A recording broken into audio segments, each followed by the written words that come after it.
Hello, welcome to today's reading session. My name is Steve Jobs. Okay, I am an American inventor, designer, and entrepreneur who co-founded Apple and oversaw the launch of the iPhone and the iPad, products considered by many to be revolutionary products. Now, in my hands, I have a book about me, and it was written by Maria Isabel Sanchez Vergara, and I'm going to start us off. So let's begin.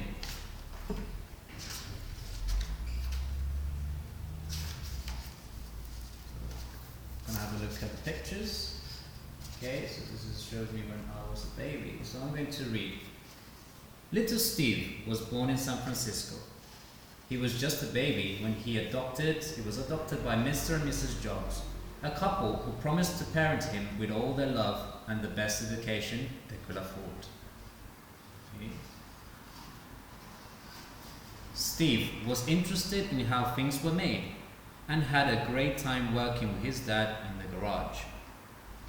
But he found school quite boring. Steve soon realized that the only way to do great work is to love what you do.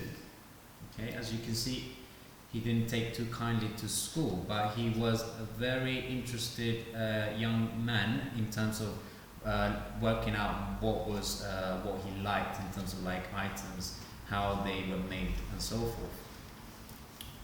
One day, he joined a club for curious kids run by an electronics company. Fascinated by the walkie-talkies and instant cameras, Steve stumbled on a mysterious machine that he had never seen before. I wonder what could that be? It was a computer. It was huge. There was no way a 12-year-old child could fit it in the room. Steve spent the whole summer at the electronics club, learning everything about computers, the most awesome tool ever invented. As you can see, the computers back in those days were really massive. They took up several rooms, unlike today's modern computers, which just take up a bit of space on our tables. At school, some people thought Steve was a geek. Others thought he was a hippie. But Steve was just himself. He could talk about electronics for hours with his friend Woz. Okay, as you can see, he's walking with his friends. And after having long walks with his other friend Chrisan, he realized how much he liked art, literature, and her. As you can see, there's a lot of letters around him. Okay. Steve didn't want his parents to spend their life savings on his university degree, so he dropped out. But he continued to sneak into the classes that interested him, like calligraphy, which taught him the art of writing beautifully. So as you can see, this is why, if I put it together, if I put it closer, you can see the writing, the nice calligraphy. He was very interested in that because of the beautiful artwork.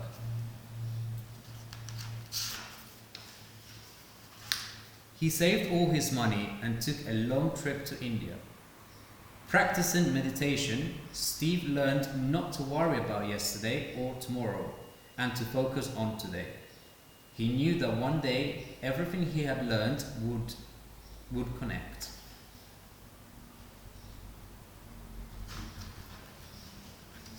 Okay. So, back in California, Steve went to see his friend Woz, who was busy working on a homemade computer. Steve thought it would be great if everyone could have a computer at home. He and Woz decided to start a business together. How interesting. They gave their company the name of a fruit, Apple. Steve's garage became their headquarters.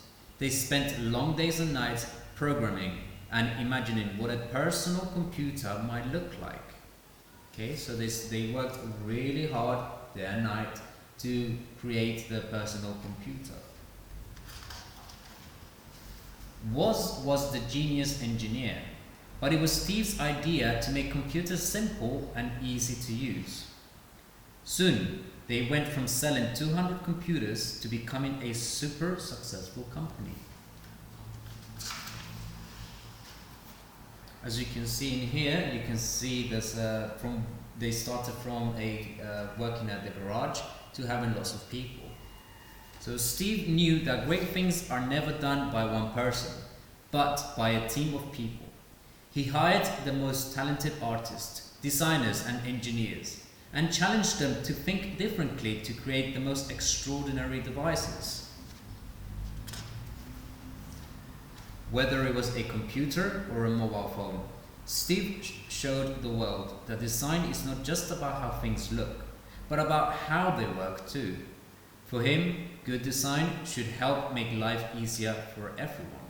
Okay, so his motto was that things should be simple, but also gives efficiency and works well as well. And little Steve became one of the most successful entrepreneurs the world has ever seen. A hero in everyday technology. All this just by having the courage to follow his heart and his intuition. Right, so that was a lovely story about me, Steve Jobs. I hope you enjoyed it, and if you have any questions or you have any burning desires to become an inventor, go and ask your nearest adult, okay? Ask your teachers, ask your parents, just ask them some fundamental questions, do some research as well, okay? And fingers crossed, okay? Good luck for the future. Thank you.